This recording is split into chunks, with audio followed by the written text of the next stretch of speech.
नमस्कार मित्रांनो, मी चंद्रकांत मनसरे. सर्वप्रथम मी माझ्या आनंददायी या वहिनीमध्ये आपले सर्वांचे सहर्ष स्वागत करतो. मित्रांनो, आज जागतिक आरोग्य दिवस. जागतिक आरोग्य संघटना जी आरोग्याविषयी काम करते, त्या संघटनेने आरोग्याची व्याख्या अशी केली की जो मनुष्य शारीरिक, मानसिक, सामाजिक आणि आध्यात्मिक या चारही अँगलने जो हेल्दी असतो, असाच मनुष्याला आपण पूर्ण आरोग्यदायी किंवा हेल्दी मनुष्य म्हणू शकतो. मित्रांनो, दुर्दैवाने अशा लोकांची संख्या आज जगात फक्त 10% आसपास. खरं तर आपण बरेच जण हेल्थविषयी नक्कीच आपण अवेअर झालेलो आहे. आपण बरेच जण हेल्थविषयी काम करतोय. पण मला असं वाटतं मित्रांनो, आपण फक्त बऱ्याचदा शारीरिक आरोग्याविषयीच आपण जास्त काळजी घेतो किंवा त्याचा विचार करतो. परंतु शारीरिक आरोग्यासोबत तुमचं मानसिक आरोग्य, सामाजिक आरोग्य आणि आध्यात्मिक आरोग्य हे सुद्धा जपलं गेलं पाहिजे. कारण बघा, तुमचं मानसिक आरोग्य जर जपायचं असेल तर तुम्हाला सर्वात प्रथम तुमचं सामाजिक आरोग्य जपणं खूप गरजेचं आहे. कारण मनुष्य हा समाजप्रिय प्राणी.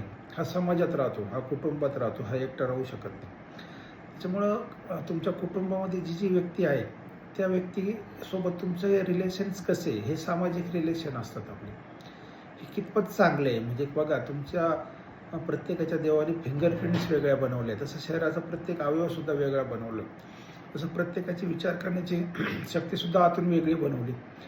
परंतु आपण हे स्वीकारलं पाहिजे की ह्या जगात प्रत्येकजण वेगळा आहे. जरी तो माझा पती असेल किंवा माझी पत्नी असेल किंवा माझी मुलं असेल, प्रत्येकाची विचार करण्याची शक्ती वेगळी बनवली. त्याच्यामुळे एखाद्या गोष्टीवर प्रत्येकाचं वेगळं मत असू शकतं आणि हे आपण स्वीकारलं पाहिजे. प्रत्येक वेळेस आपण काय करतो, इतरांना आपल्या मनाप्रमाणे चालवून पाहतो आणि इथंच आपले सामाजिक नाते बिघडतात.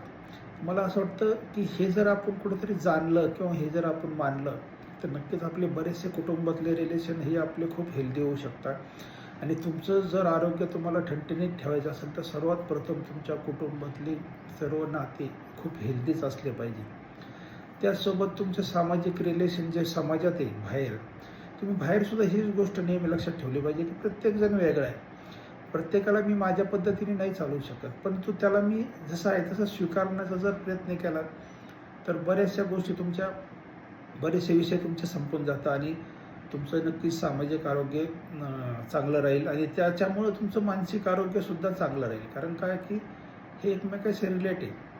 त्याचप्रमाणे अजून तुम्हाला जर तुमचं मानसिक आरोग्य चांगलं ठेवायचं असेल तर तुमचं एक आध्यात्मिक आरोग्यसुद्धा जपणं खूप गरजेचं आहे. खरं तर बरेच जण विचार करत असतील की आध्यात्मिक आरोग्य काय गरज आहे, मी तर नास्तिक आहे किंवा मी काही गोष्टी करत नाही. मित्रांनो, एक लक्षात घ्या, आपण जिवंत आहोत म्हणजे आपल्यामध्ये एक चैतन्य शक्ती अस्तित्वात आहे, म्हणून आपण जिवंत आहोत.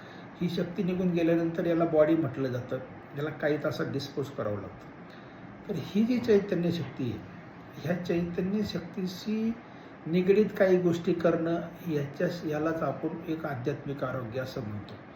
जसं तुमचा मोबाईल आहे, मोबाईलमध्ये एक सॉफ्टवेअर असतं आणि एक हार्डवेअर असतं. तसं तुमचं शरीर म्हणजे एक हार्डवेअर आहे, पण त्याच्यामध्ये जी असणारी चैतन्य शक्ती आहे तुमचं सॉफ्टवेअर आहे. त्याच्यामुळे आपण जसं मोबाईलचं सॉफ्टवेअर वारंवार अपडेट करतो, अदरवाईज तो हँग होऊ शकतो.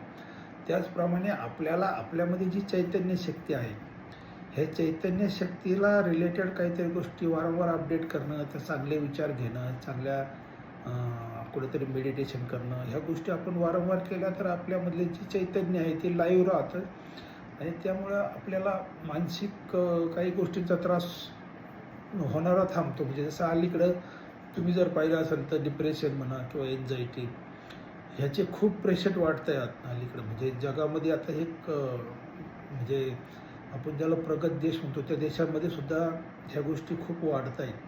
भारतामध्ये सुद्धा याचं वाढण्याचं प्रमाण खूप मोठ्या प्रमाणात आहे. तर मला असं वाटतं, आरोग्य म्हणजे आपण ह्या चारही गोष्टी विचारात घेतल्याच पाहिजे. आपण जेव्हा आपल्या आरोग्याचा विचार करतो तेव्हा आपलं भौतिक म्हणजे फिजिकल शरीर तर नक्कीच चांगलंच पाहिजे, त्यासोबत आपलं सामाजिक रिलेशन पण चांगले पाहिजे, त्यासोबत आपलं एक मानसिक आरोग्य पण चांगलं पाहिजे आणि त्याच्यासोबत आपल्याला एक आध्यात्मिक आरोग्य पण चांगलंच पाहिजे.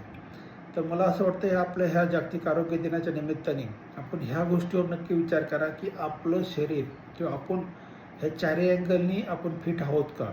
आणि नुसतं आपण स्वतःच नको तर आपल्या कुटुंबातले सर्व मेंबर, म्हणजे विशेषतः ज्या हाऊसवाईफ असतात अशा महिलांना बऱ्याच गोष्टीचं एक्सपोजर नसतं, तर त्यांनीसुद्धा म्हणजे कुटुंबातल्या सर्वांनी एकमेकाची ही काळजी घेतली पाहिजे की आपल्या कुटुंबातल्या आपण पती पत्नी म्हणा, आपले मुलं, ह्या सर्वांचं आरोग्य ह्या चारही गोष्टींनी परिपूर्ण आहे का? असं असेल तर तुमचं कुटुंब अतिशय हेल्दी राहू शकतं. आणि मला असं वाटतं की नक्कीच आपल्याला एक हेल्दी आयुष्य जर निर्माण करायचं असेल तर आपण ह्या सर्व गोष्टीचा नक्कीच विचार केला पाहिजे. मित्रांनो, पुन्हा एकदा आपल्या सर्वांना जागतिक आरोग्य दिनाच्या खूप खूप शुभेच्छा.